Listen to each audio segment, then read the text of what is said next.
somebody was there, yep. Good evening. Welcome to the February 21st, 2023 meeting of the Finance Committee. We are here this evening to continue our department budget review sessions. So we're going to go ahead and get started. We do have a quorum, and we'll start with veterans. How's everybody doing tonight? Good. How are you, Good. Chris? I think I got enough copies for everybody. Oh, great, thank you so much. You're welcome. So what I'm handing out now is Thank a job description for an assistant, and then it's also followed by the budget for the last few years with and without the assistant. And then one of the last paper goes over the last 3 years as far as our veterans compensation, our veterans enrollment in the VA, and the passports. Pending your questions?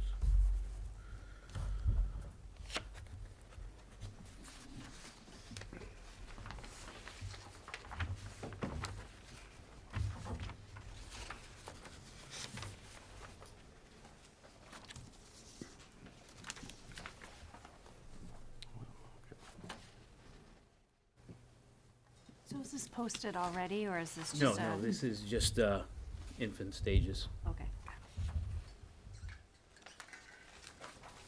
So I think when we looked, your budget request for '24 is pretty in line. Outside of, the only real increase was the admin support salary, if that goes Yes, sir. through. Okay.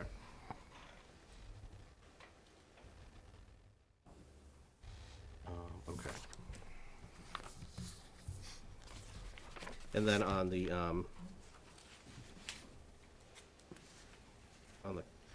veterans benefit line item, that's budgeted at 240,000, but if I remember from previous years, if that's not fully used, it just goes to free cash. Yes, Right. sir. Yep.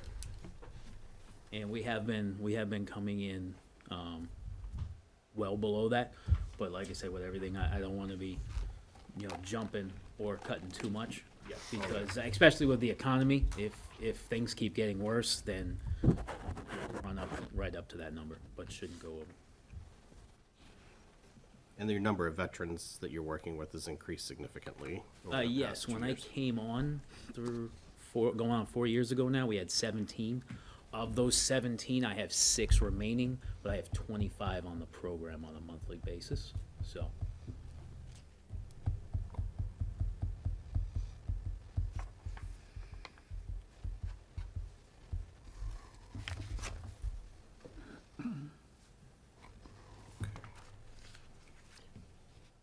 I didn't have any questions. It was pretty straightforward.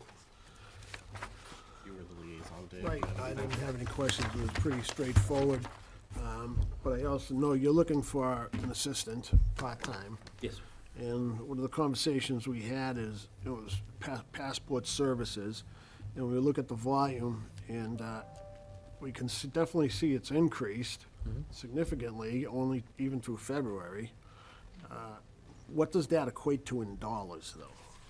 In dollars, so I've got it, the way I've got it laid out here, that is FY 21, 22. Those are the dollar amounts. I average 300 a year, and that's 300 a year passports processed. So as you can see, 10,385 is what came in 21. 12,140 came in 22, and we'll well surpass that in FY 23. And that, so one of the delicate things I have to do is, I'm the veteran service officer, and I process passports. Doing that with passports is mainly 1.5 days out of the week. With an extra assistant, with the assistant, we can increase that. And one of the ways that we can continue that is, yes, everybody in town and everybody from the surrounding towns is increasing the passports, but one thing that's gonna continue to increase for us is, as of this fall, the first minors that I processed are up for renewal. And we've had nothing but good reports from the the post office and the surrounding areas. So everybody is going to come back to us. So we'll hold those customers and bring new customers in for the town as well. Okay.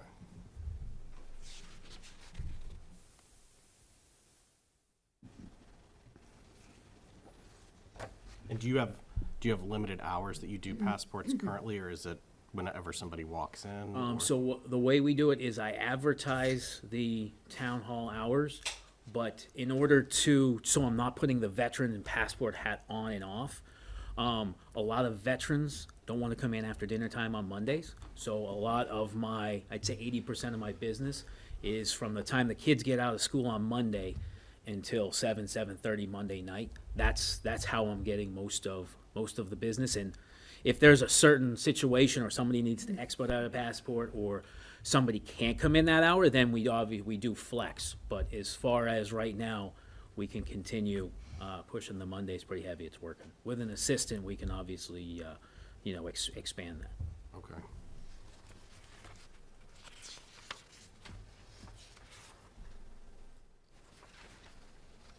Any other It's questions? pretty straightforward. No, okay. All right, thank you very much, we appreciate it. Thanks, everybody. Have a great night. Okay, next we'll do EBCAM.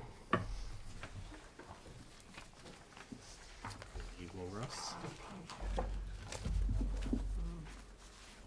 sure how many copies to make, so I'm sure I have enough for everybody. The way this goes is you just put these two halves together. That makes sense.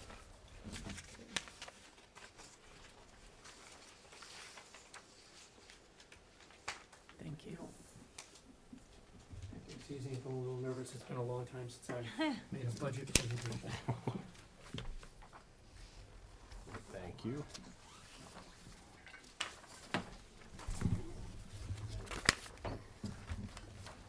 Thank you.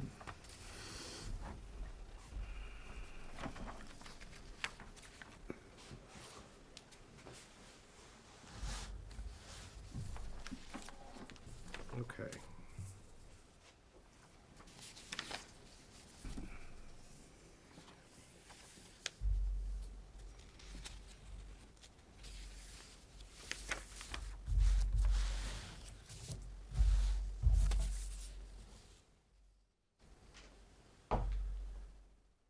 Okay, so I guess we can start by saying that the budget for EBCAM is offset by Comcast revenues through the contract that we have with Comcast every year. So we'll just get that out on the table. Yes. Hopefully, people will continue to keep their cable so that we can keep that as a revenue stream. Mhm. I don't know if any of you guys have any questions regarding the station. We run public educational government access, 3 channels. We do have volunteers from the high school who, in our media club, we also have the senior tax abatement volunteers through Nancy Hill, who assist us. Things like what Zach is doing tonight, covering tonight's meeting, school committee meetings, town meeting, basketball games, which we're covering 2 tomorrow. Hopefully in the spring, we're gonna do softball and baseball when the weather is nicer, volleyball. And just community events. Well, we've been doing a lot of bicentennial coverage, which is this year. So I'm looking forward to seeing the time capsule open. I want to see what's in that thing. So That will be cool. So walk through, so the salaries are pretty straightforward. You have the 3 different positions. Yep. There's no increase yet because you're waiting on the contract to be negotiated.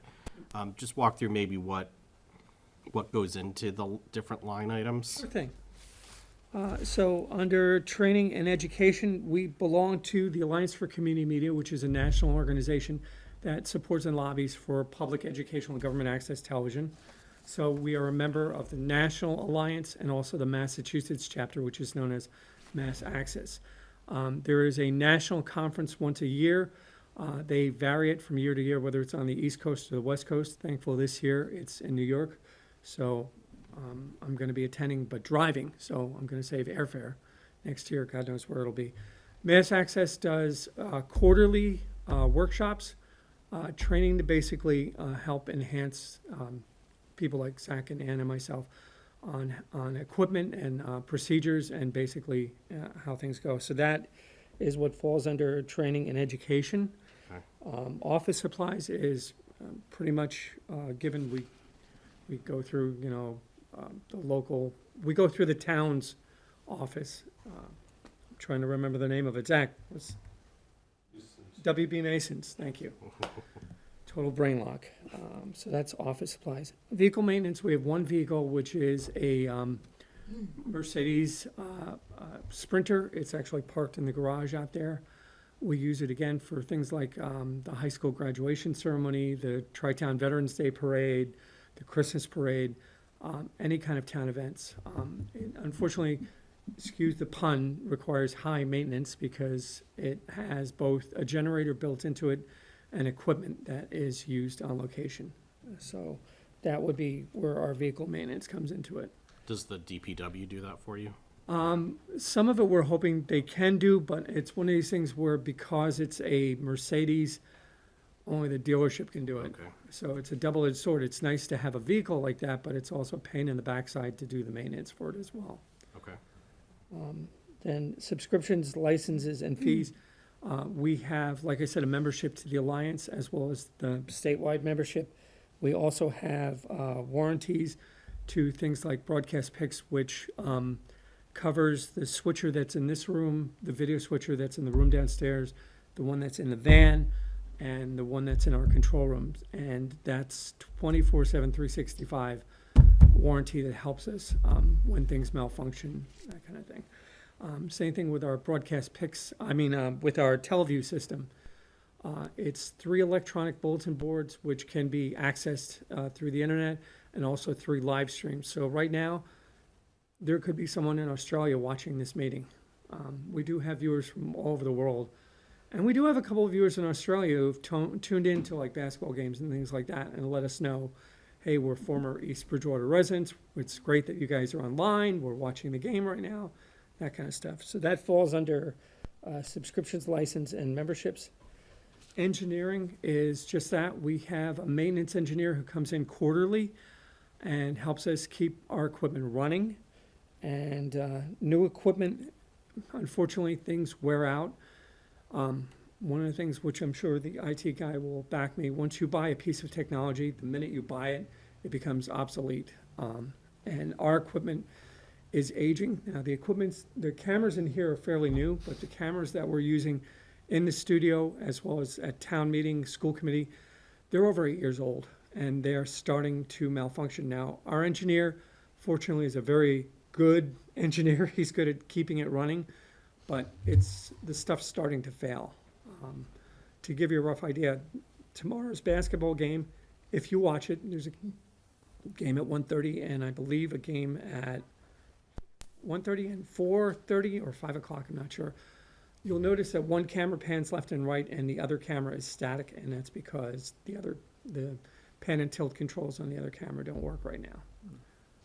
Our engineer does the best he can to keep them running, but breaks down. We can't keep bringing them in every other week by replacing the equipment, and that's where it comes in under new equipment. Hopefully that problem will be fixed and will keep us going. I'm hoping, knock on wood, that the new equipment will be good between 5 and 10 years. I would love to see it stretch to 15. I mean, that's the goal. Then under that, miscellaneous is just that in case something breaks, busts, or needs to be replaced. And I try to keep that down to, a small amount. Mm-hmm. So, Okay. Very good. I just, since there's no headings on this, I apologize. It's I'll what do is each better. column? What's that? What is each column? The column with the number 61 dash, those are the categories that Melanie created for us that go for those particular items, the supplies. And then the other number next to it should be, I think it's just, so I The think dollar it's, size. so this is the expense, and then that's the budget, they just round it up. So the budget is less than last year. The budget's the 257, 792. Okay, I was wondering the difference between the both. Yep. Okay, I'm actually gonna make a note to do that for next year, so.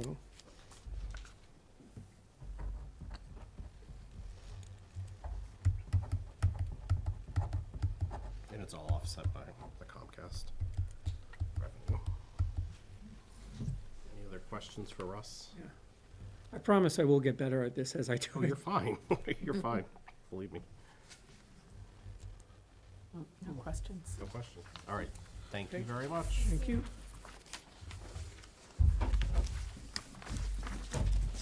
Okay, next we'll go to the library, please.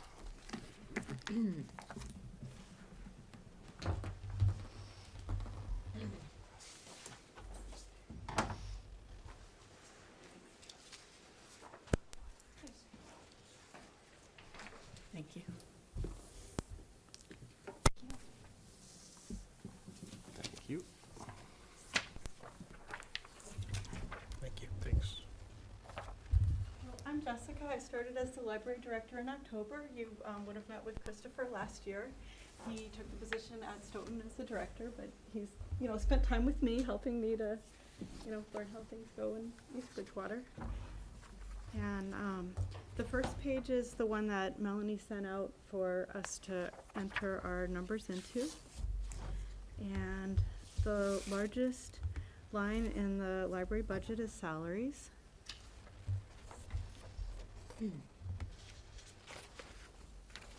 The second page goes through the salaries. Per the town manager, I put them in at the FY '23 salary rate with step increases.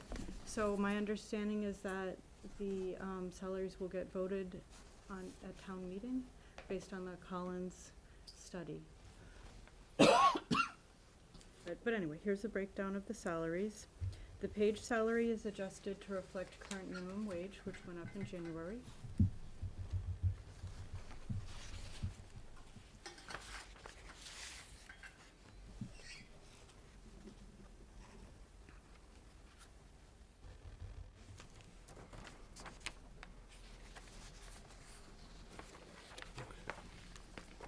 And then I have a page that goes through the increases we need to maintain level service. So, so for the director, it's a slight contract increase.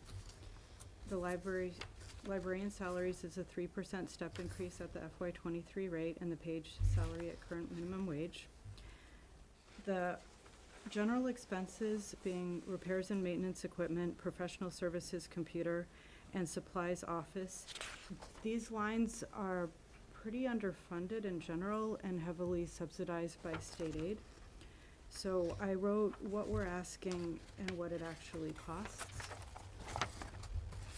So repairs and maintenance equipment, we're asking $1,500. Last year we got $1,000. The actual expense is $2,000 for the copier contracts and toner, fuel surcharge, but we actually also need a new photocopy machine. Our photocopiers are from 2014 and 2015. They don't have wireless printing. People who come to the library expect to be able to print wirelessly.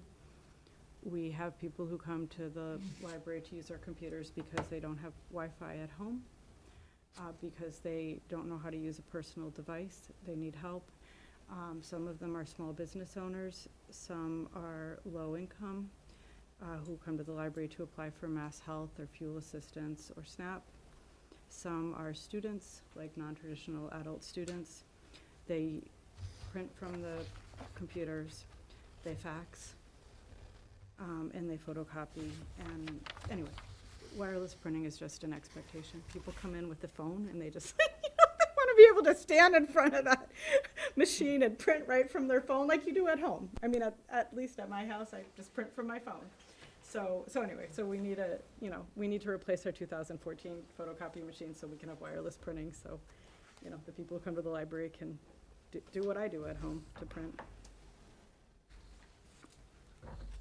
The professional services computer line is the cost of our sales membership. PC support, web hosting, and software such as the PC reservation software, the events calendar, and marketing software for library programs. And again, I'm asking for less than we actually spend.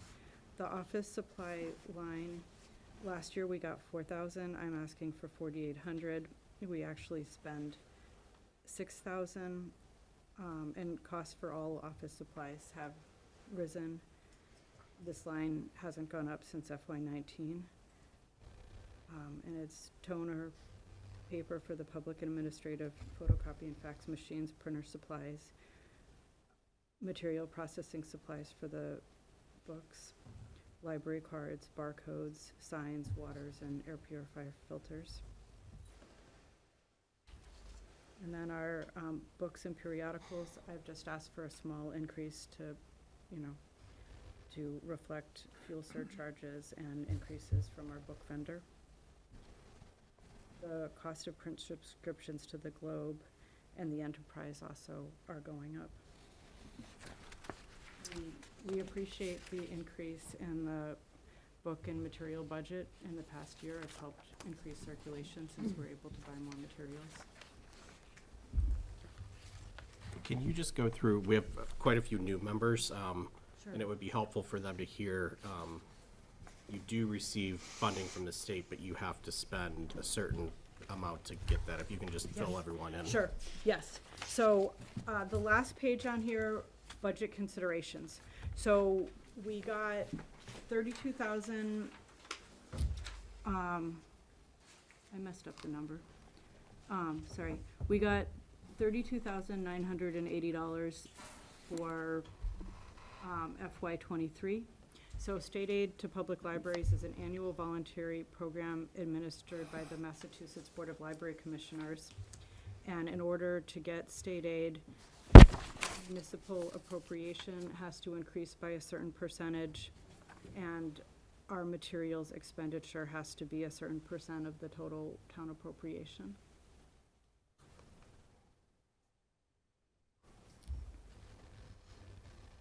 And we use the state aid to offset the cost of the photocopiers, the computers, software, office supplies.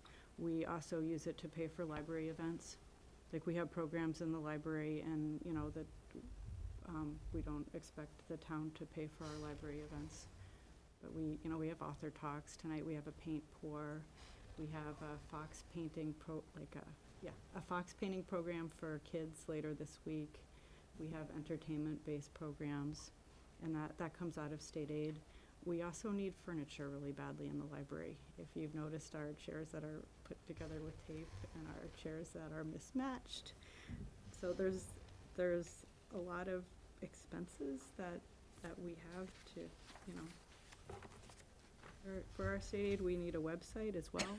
If you've been on the library website, it's over 10 years old, and it hasn't been maintained. So it's another thing that needs to come out of state aid. So yes, so we get money in state aid. It's 2 checks a year. Each is about 16,000 this year.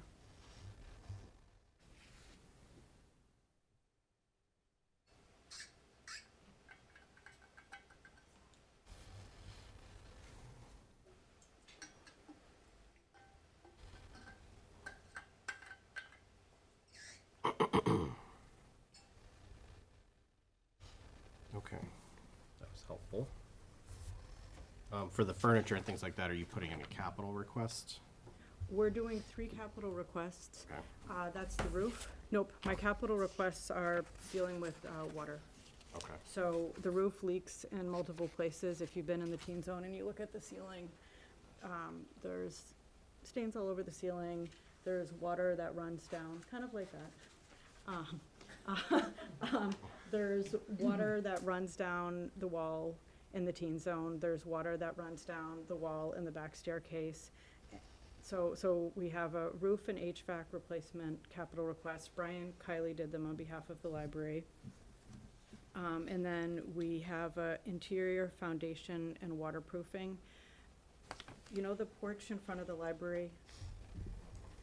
Water leaks through that porch and into an area of exposed foundation underneath. So it's a room with a closed door in the library, but there's mold all along the insulation, and there's water running down the walls, and the electrical panel for the lower level is in that room. So as an air quality issue, as well as to protect the electrical panel, we have a capital request for that, and then we have a capital request for flooring replacement in the community room. The floor is from 1978, and the room has been heavily used since 1978. So capital requests, bigger ticket items. Okay. The furniture, we really like furniture, but the capital requests are like water, related to preserving our building. Okay, thank you. I got a quick question here. It's just a sample here. Supplies, office supplies. You budgeted, you're asking for 4,800, but you're saying the actual expenses are 6,000. We always pay for some of it out of state aid. Okay. So, I mean, we would love more money in these lines, like office, professional services, computers, repairs and maintenance equipment, but traditionally, we've subsidized through state aid. So if you're like, what do you use the state aid for? There's a lot of things, there's a lot of needs for state aid, and, yeah. And part of that is for office. So that supplies. state aid goes directly to the library? The town. It's an account at the town. Okay. The checks get mailed to the town. But it's just specific? Just for the library? Library? Yeah. Okay.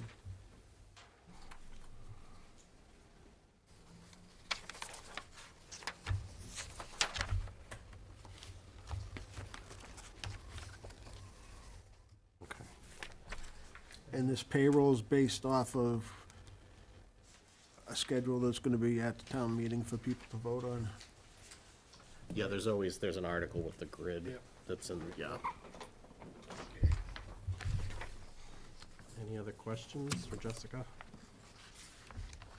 Can I just ask what the revolving fund is? Sure.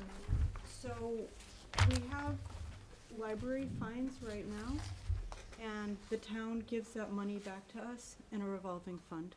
Okay. But we're planning on going fine-free, which means we'll have less. The revolving fund is also the cost of photocopying, like when people pay for the copier, when people pay to fax, lost books. So it's small amounts of money that the library brings in. We used it this year to replace 3 of the public PCs. And I'm gonna use it to replace a staff laptop and receipt printers. So I'll use up that money. Okay, thank you.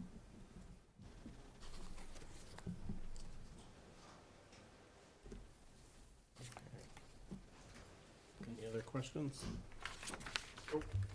And the one, because there was no director for about 6 months, we have an excess in the salary line. So when the line item transfer forms become available in the end of April, I plan to do a line item transfer request. Okay.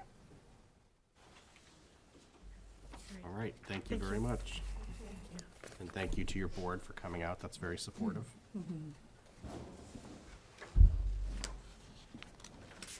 Okay. Next, we'll do building and planning. Saving the best for last, Ryan.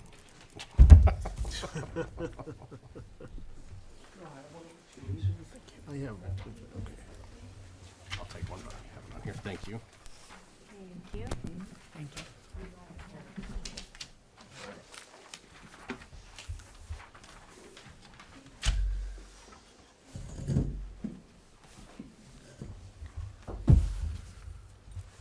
Evening, thank you.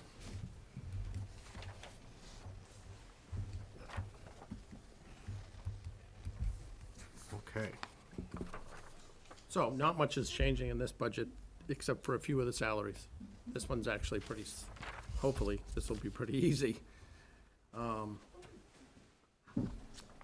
Pretty much everything is staying the same. There hasn't been a big change or a big need to change anything.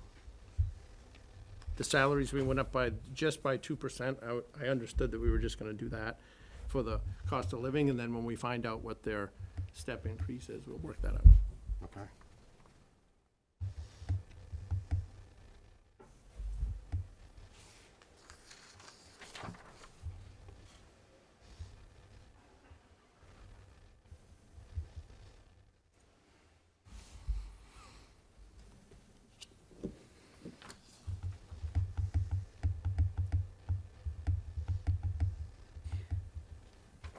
Can I ask a question? Yes.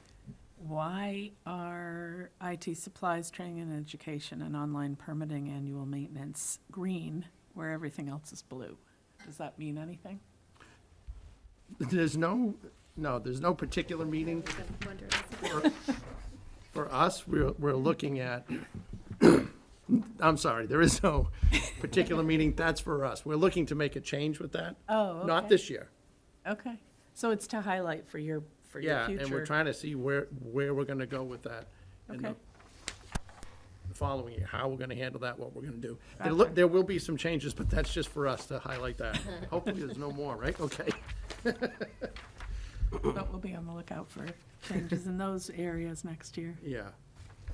How, I know it's not directly part of the budget you're presenting tonight, but how is the online permitting continuing to go? Very good, at least for us. And Okay. Ryan and I have had several discussions about the direction that's going with the town. That's part of that question that you just asked. There may be some changes being made. If there are, we're only gonna make changes if they are more advantageous to the public, how they use and interact with the site. As far as we're concerned, what's happening in our department, it's working great. Okay. But I think it could be better for the User. user. That's, Do all the permits go through that now? yes. Did they, right, okay. In the building department, yeah. So Building, we're great. building, electrical, plumbing, sheet metal, all of them. Yep. Okay. Everything's online. That's great.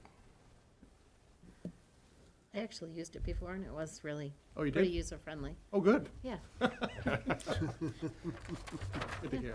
no, it was pretty seamless. If there's any suggestions, let us know. I don't, it was a while, it was a couple of years ago now, but Good. it just, even then, it was, I thought it was great that it was online. Good. So it was pretty easy. You didn't have to come in.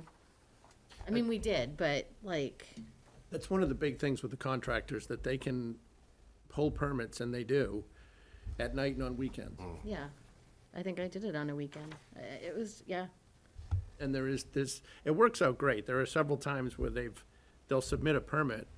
For example, there's the ability that we can get an email notification when a permit's been applied for. So I'll get a little email alert, and you can just look at it really quick, right from your phone, from an iPhone, yeah, it was. and pull it up and recognize they didn't submit. You're supposed to submit something, say a plan. They forgot to submit a plan. And they haven't even left their desk yet, and you can send it back to them saying, you forgot a plan. Really nice. And they, sometimes this happens early in the morning, sometimes, and they'll say, that saved them a ton of time, because they would have left the office, or they would have left home, wherever they were, and this way they could submit it. And a lot of times they're getting the permit on the same day. Nice. Yeah, that's fantastic. So is the $6,500 expense, is that just the company or the service that's providing that for you? Yes, Okay. every year there's that fee, and then anything on top of that, any changes they make or whatever, there's an additional fee that we don't know what it is, it's just budgeted. Okay.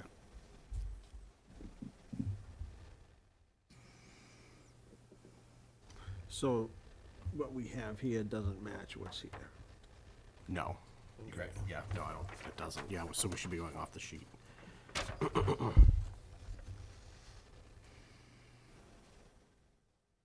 Do you know roughly, I'm just curious, what the income was from permitting last year? If you don't know it, it's fine. I don't know it, I can get that to you, and sometimes that's very skewed, like this year you'll see in this year's permitting, there was one permit that almost covered this budget Okay, from that warehouse. the warehouse, okay, yep. So sometimes when a commercial project comes through town, one year a few years back, there was a large ground-mounted solar project. and that was another one that had a very high permit fee. Okay. On average, the permit fees are slightly if we balanced out the average, I think they're slightly less than the overall building department budget. This budget is for building, planning, and zoning, the total. If you look at just the building department one, I believe they were just under almost 80%. We tried to get closer to 90%, and then we're gonna work again, not this year. I don't think we're gonna do that till after July, is have another look at the fees to see if we can come more in line with. Okay. Hopefully what we're trying to do is, it's my understanding that what our goal is to break even. It's not possible, but that's the goal with fees. It's a good goal. I think that's what we're supposed to do in the building. You know, obviously, right, some years it'll be over, some years it'll be under. Right. That's our intent. But we still have quite a few outstanding projects that haven't been Right. permitted yet. We do, Yeah, right? yeah, which will be good. And they will get larger, and I think housing is gonna, the permit fees for housing, I think you will see increase because of the type of housing that we're gonna see in the future. We're gonna see a lot more, multifamily housing. Okay. Seems good to me. Yep, sounds Any fine. questions? And the only thing we're waiting for on this is, just like everybody else, you put in a 2%, we gotta see what it comes out at. That's right. Okay. For the salaries, yeah. Right. All right, thank you. All right, good. Thanks. All right. IT, please. Is this where we can be tough? Yes. Copy of my budget. Thanks. Put it on legal because it's a lot. Print gets really small. Thank you.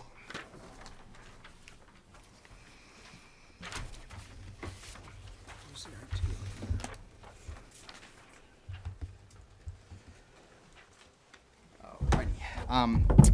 Thank you for seeing me tonight. For those of you who don't know me, my name is Ryan McGonigal. I'm the IT director for the town. I have been for the past 5 years, most recently full-time with the town. This is my second year full-time with the town. Previously, my position was a split position with the town of Hanson. The budget I'm presenting tonight is a level service budget for the town, my department, I should say. I don't want to speak for the whole town. We've made some big improvements, and we've seen some big cost increases on IT in the last few years. I want to thank the board for supporting those changes. When I came on 5 years ago, I don't want to say we're in terrible shape, but we weren't in great shape.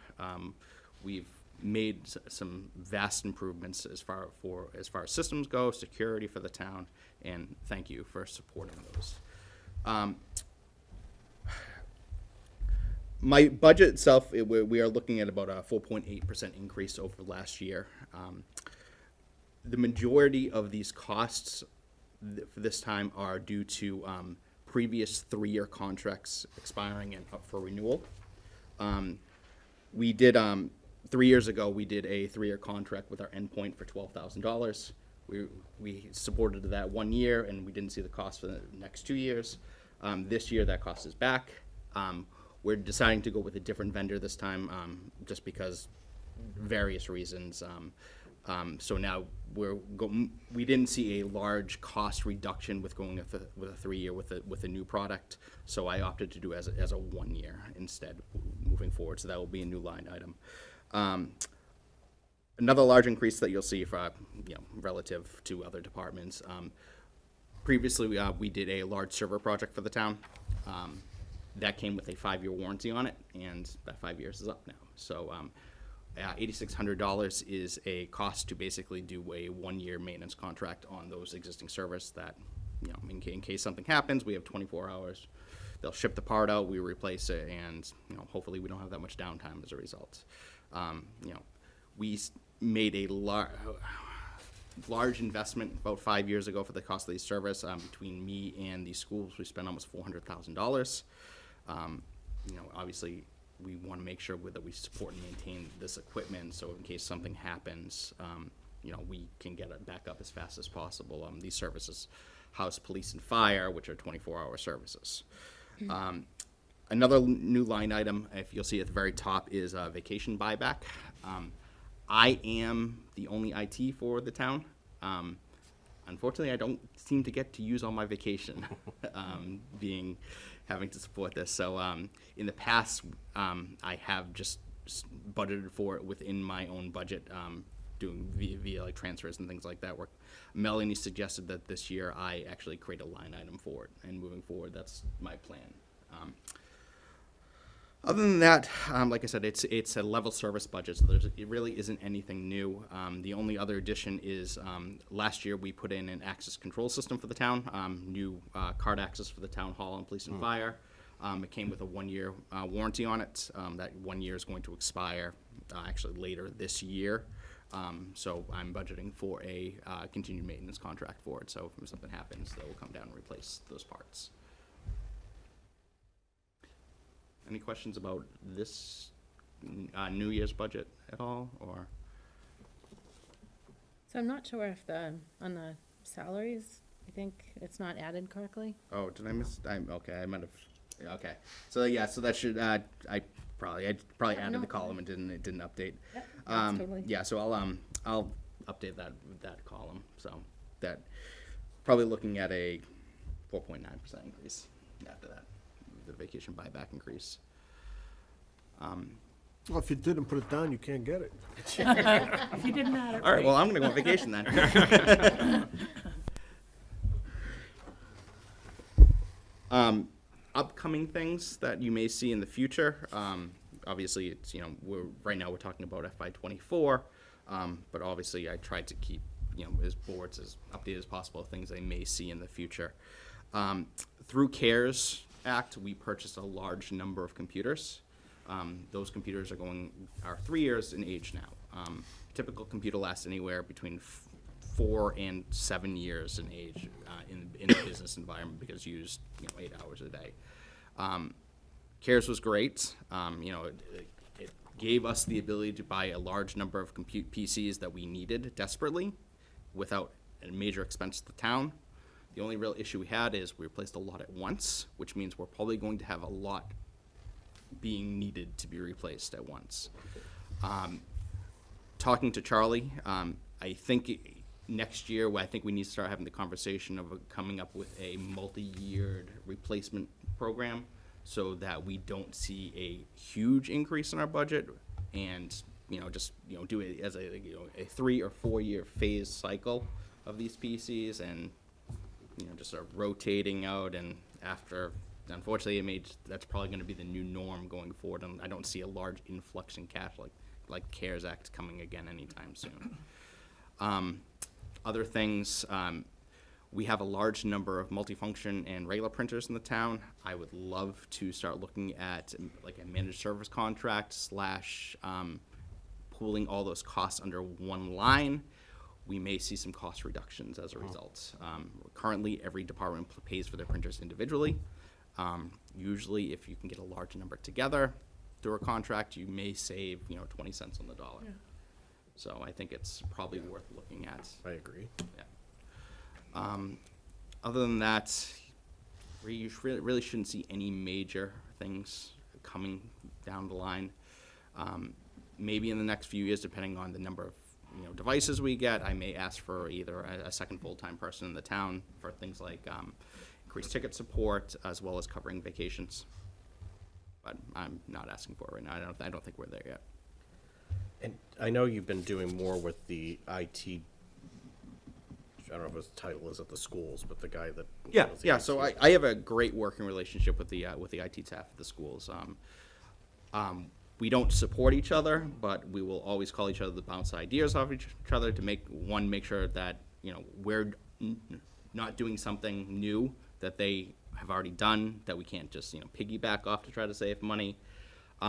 Two, it's actually a backup site for us and vice versa. So it's scary to think about. When I came into the town, we were actually backing up to directly below our existing servers. So if we ever caught a fire in that room, we would have lost everything. Now we're actually instead of doing nightly backups directly below, we're actually doing hourly incremental backups to the, not only directly below, so we have like hourly backups at a very high speed, but we're also replicating that data to the high school as well. I do have a ARPA submittal project to put a third backup site at one of a few data centers, either one on the Cape or one in Taunton, to have a third location. Right now, our biggest issue that we have is, the backups are there in case, like, we get hit with like a virus or something like that. But if a tornado came through and took out both sites, then, we lost our data. So I'd be looking to basically build a third backup location where we can replicate the data across, not large enough that we could spin up over there in case something happens, but, size that, like, if I had to, I could just go to the area, pull our data out, and bring it to back here and rebuild all that data. I have looked at costs of doing cloud solutions, but the amount of data that we have and the school has versus how we like to back up being, I like to do hourly because if something happens, then, worst case scenario, you only really lose an hour's worth of data, which, if that happens, slap me on the wrist. I'm fine if we lose an hour's worth of data. That's, the IT. I don't want it to happen, but it's better than, a day's worth of data or a week's worth of data. So doing a cloud-based solution, typically they charge you per, not only the space, but the space that you're renting out, but also the amount of times you're writing up to them. I did the math out. It would be about 18 months before we were when we were cost neutral of doing a cloud-based solution versus like a racked-based solution at another location. So basically after those 18 months, we're saving money. So and with a program like ARPA, it wouldn't, it would support the costs of that with no money to the town. ARPA wouldn't support like a cloud-based solution because we can't support like ongoing applications. So. That makes sense.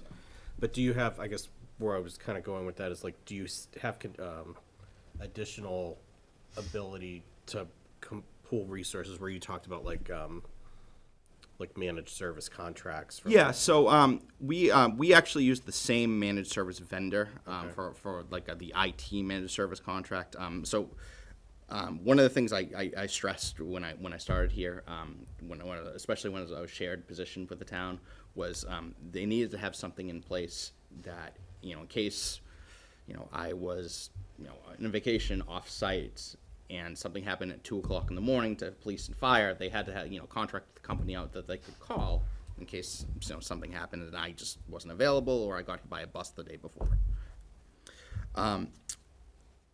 The school, we use the same vendor, which does save us money on application-based things.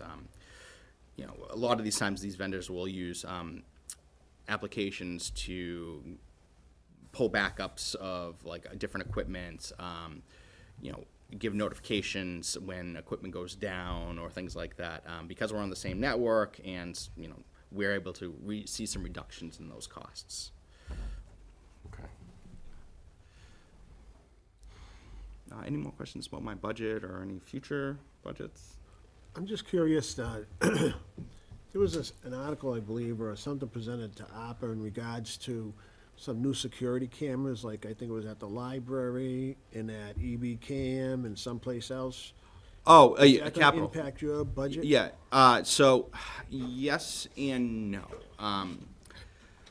So security cameras themselves are self-licensed. So basically, once I purchase the camera and I purchase the license for that camera, I don't see any additional costs on it. The only real costs I see at that moving forward are repair costs. So that is covered under my managed service contract, basically my support contract for camera systems and access control. So basically the way it works is if, the camera in the hallway breaks right now, I could just call a vendor, they just ship me a new one, and I put it up at no cost to the town. So depending on the camera model, you can range anywhere from $700 to $3,500, depending on what it's doing, how many lenses, things like that. We try to, when we, for instance, we had a capital project that we're doing for the library for exterior cameras. You know, it's a very weird shaped building, is an easy way to put it. Lots of curves, lots of angles. We're only using 7 exterior cameras to pick up the entire outside, because we're leveraging a lot of cameras that are designed to go on a corner of a building and actually has 4 exterior lenses, so it's actually picking up the entire 270 degrees of that corner. Those, like I said, those costs are typically one-time costs unless, you know, it gets damaged in some way, and then you either have to cost to repair or cost to replace. So it's gonna project back into the police department, is that what they? So yes, because we have a fiber network between town, we have a single NVR for the town, other than our 2 water treatment sites, which are kind of off on their own. So everything actually records back to a system downstairs in the police department. Police have access to that 24/7. They can bring up cameras. We record all of our cameras for 45 days. After the 45-day period, if it's not, you know, saved for like legal retention purposes, the data just overwrites itself. And what kind of shape is that system in? Oh, it's new. We only put it in 2 years ago. Okay. Yep. And when we sized it, we actually sized. I oversized it, knowing that we were going to be needing to put, you know, additional cameras other places. I knew, without knowing, I knew that the library was going, once we had a new system, they were going to say, okay, you know, what are we going to do for cameras? We need cameras. People have had conversations with me about potentially putting cameras down at, like the church seat ball fields. You know, if we do that, I want to make sure that police have access to those cameras, that they can, you know, get those, you know, that footage instantaneously if they need it. When we built our system, we did it so we could have access to the school cameras as well. So our police department can just log in and see, you know, all the school cameras. We actually have specific school cameras in our dispatch area that, you know, dispatch can just look up and say, okay, you know, there's, you know, the cafeteria of the high school in case something is going on. You know, there's the main entrance of the middle school. You know, it's nice to have a system that's so interconnected like we are with the schools, and because we have such a good working relationship that we're able to, you know, when we did a large project like the fiber, you know, we, rather than segregating each other out, you know, we interconnected our systems. So quick question on the printer. So I know you're looking to kind of do a overall. What's your timeline and what are So your next steps? we're kind of in very early discussions about it. I have a K-12 background. I worked in education for 12 years. I found that people are more willing to give up their firstborn child than the printer in their office. So it's something I am going to approach very delicately. Once we have a better idea of the amount of printers we need versus what we actually have, then I would start reaching out to vendors to start looking at like print counts and things like that, you know, where we can cut down on, you know, do we need a color copy here? You know, color printer here. Does it make more sense, you know, if we have a color printer here, a color printer here, a color printer here, and a single multifunction printer? Does it make sense to replace that with a single color multifunction? You know, would we see the cost savings on that? Then you start getting into like, you know, how far is too far for a person to have to walk to get a print job? You'd be surprised. Yeah, like I said, I tread very lightly because I have past experience with doing large, you know, trying to take printers away from people. So some people looking at copies, I know some folks have gotten some recently. Is there any talk of doing a multi-purpose device? So we have multiple multi-purpose devices. Again, the most recent one I can tell you about is the building department recently replaced their multi-function printer. Previously, conservation had one, health department had one, and building department all had, you know, large format printers, multi-function. They're all getting very long in the tooth. They decided as a group, with, you know, me kind of pushing them in the right direction, they decided they were going to replace it with a single one that they put in the hallway. You know, Who's got to walk the farthest? Probably Patrick, I'd say, maybe conservation. Yeah, it's right outside health, so I don't really have to walk that far. But, I mean, I would like to see more of that, but, you know, again, you have to take into consideration things like, you know, the treasurer's department. If they're printing a lot of checks every week, you know, does it make sense to have a dedicated printer for them? You know, there's a lot of variables, things that we really have to consider, but I do think even if we, as a group, keep the same number of devices we have and just pool those resources together to do one contract, I still think we're gonna see some cost savings. I mean, I would love to cut it down to like 4 printers in the entire building, but, you know, I'd say that's police, and I'm probably gonna end up in a cell.